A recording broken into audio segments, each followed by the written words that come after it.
Maligayang pagbisita at pagbabalik po sa ating munting channel. Narito na po, ang karugtong ng ating istorya. Ika-338 na kabanata. Ang pagulong ng mga ulo. Ang lahat ng mga martial arts community ay dumating sa Silver Lake. Marami sa mga makapangyarihan at maimpluwensyang tao na miyembro ng sekta ang dumating, kasama si Brody Kent mula sa sekta ng Sunrise, Chris Fitz mula sa sekta ng Tiger, at Belinda Hawkins ng Iron Fist. Lahat sila ay iisa ang kalaban sa katauhan ni Lee Harshaw. At ang lahat ay gusto siyang patayin, upang ipaghiganti ang martial arts community. Nagsimula silang sumigaw, at tuyain si Lee. Lumabas ka at harapin kami. Duwag ka ba paghahamon ng isa? Ang lakas ng loob mo kalabanan kami. Magbabayad ka sa mga ginawa mo, sigaw pa ng isa. Si Chris, Julian, Melissa, at Chelsea, ay humalo sa mga tao, nag-obserbo sa sitwasyon. Sa hindi kalayuan, si Jessup at Rufus ay nakatayo, naghihintay sa kung ano ang mangyayari. Bilang pinuno ng Baltimore Underworld, may karapatan silang manood. Alam ni Jessup na ang Stedman family ay nakipagsanib puwersa sa Blood Brothers. At kung ang martial arts community ay matatalo, ito ay makakasama sa kanilang pamilya. Nang ang mood ng mga tao ay nasasukdolan na. Ang pintuan ng building ay marahan na bumukas, at si Lee ay lumabas. Kasunod ang 6 na tao, dala ang dugo ang mga tela. Hawak nila ang kagamitan, at mabilis na nakilala ang mga balabal, na pag-aari ng Black Swallow Academy, Golden Warrior Academy, sekta ng Death's Master, at Spit ang Cobra. Katahimikan ang bumuhos sa lahat, sa pagkabigla. Kung ganoon sino ang matapang sa inyo, upang harapin ako? Nakangising wika ni Lee, na nakatingin sa mga tao. Isang boses ang nagsalita, ako. Pumatay ka ng miyembro ng aming komunidad, at ipinagpapatuloy mo ang pagkalaban sa amin. Hindi ka namin pwedeng pabayaan. Ang pangkat ng Sunrise ay matagal nang kasama sa Supreme Martial Arts Community sa bansa.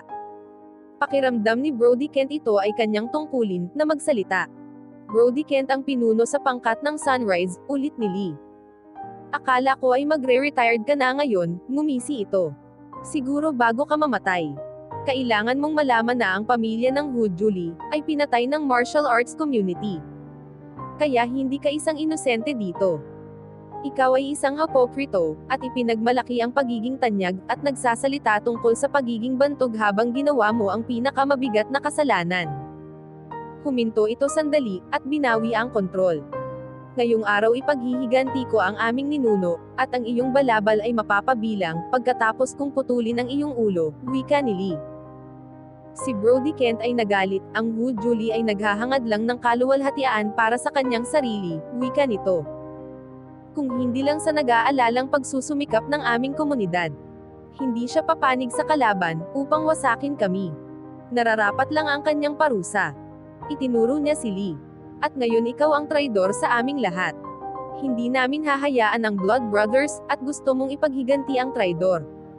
Ang lahat ay tumango habang nakikinig, at si Lee ay nawala ang pagpipigil.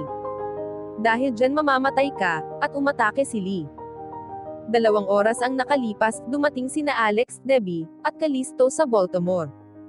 Nang makababa sila ng eroplano, tumawag agad sila ng taxi patungo sa Silver Lake.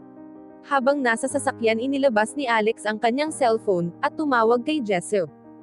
Inaasahan na alam ng Clifton family ang nangyayari.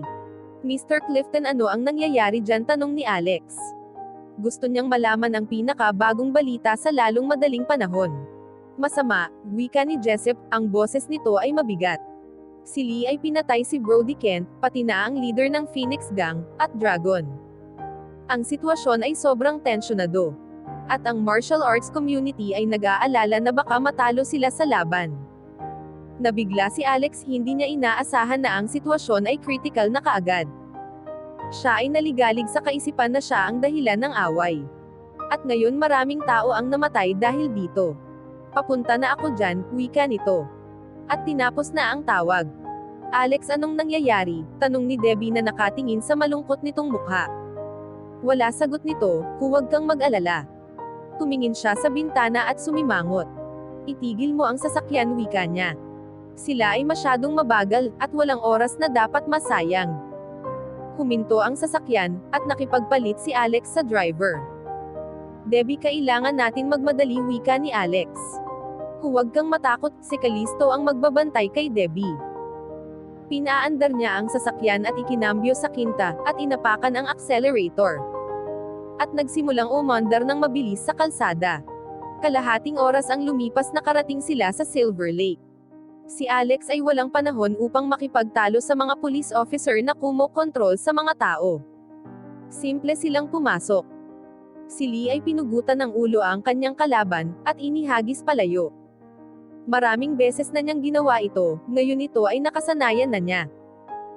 Nagpunta siya sa lawa, at hinilamusan ng dugo sa kanyang mukha, upang lumiwanag ang kanyang paningin. Ang kanyang damit ay basang-boses sa dugo ng kalaban. Tumingin siya mula sa pampang at tinawanan ang mga mandirigma doon. Ang Sunrise, White Dragon, at pinuno ng Phoenix Gang ay namatay. Sino ang susunod? Ang lahat ng nasa martial arts community ay galit. Pero walang naglakas loob humarap. Kung si Brody ay hindi natalo si Lee, ano ang higit na magagawa nila? Anong ibig ninyong sabihin, lahat kayo ay naduduwag, wika ni Lee. Lahat kayo ay nakipagpaligsahan sa isa't isa, upang patayin ang pamilya ng Hu Julie. Pero ngayon, kayo naman ang mamamatay. Hindi kayo masigasig na magkusa. Himala na ang lahat ng inyong pangkat ay tumagal hanggang ngayon. Lahat kayo ay walang kwenta. Si Grayson Ashbury mula sa paaralan ng Pouncing Leopard ay nagsalita. Pero pinigilan siya ng kanyang asawa. Bumulong ito. Ipinangako mo sa akin na hindi ka lalaban. Ang lahat ng tumanggap ng hamon ay patay na. Huwag mong gawin ito. Ang lahat ng miyembro sa sekta ng Iron Fist ay nakatingin kay Belinda Hawkins. Maliwanag na hindi basta-basta matatalo si Lee ng mabilis. Si Belinda ba ay lalaban? Naisip na ito ni Belinda. Kaya hindi niya sasayangin ang pagkakataon na maging pinakakagalang-galang ang sekta ng Iron Fist sa komunidad. Pero si Lee ay napakagaling, at hindi siya sigurado kung matatalo niya ito. Muli, si Lee ay ininsulto ang buong martial arts community, kaya paano naman niya babaliwalain ang hamon? Ang pagpapabuti sa kalagayan ng Iron Fist Society ay isang magandang achievement. Pero kailangan niyang lumaban, para sa kapakanan ng buong komunidad. Si Lee ay kailangan pigilan. Masyado kang maraming sinasabi, sigaw ni Belinda kay Lee. Walang may pakialam sa iniisip mo, at mas kaunti na lang ang kanilang iisipin kapag patay ka na. Inilabas niya ang espada at umatake. Hanggang dito na lang po muna. Maraming salamat po sa pakikinig. Pwede po bang humingi ng subscribe? Bilang pagsuporta sa ating munting channel. Hanggang sa susunod po muli. Stay safe and God bless.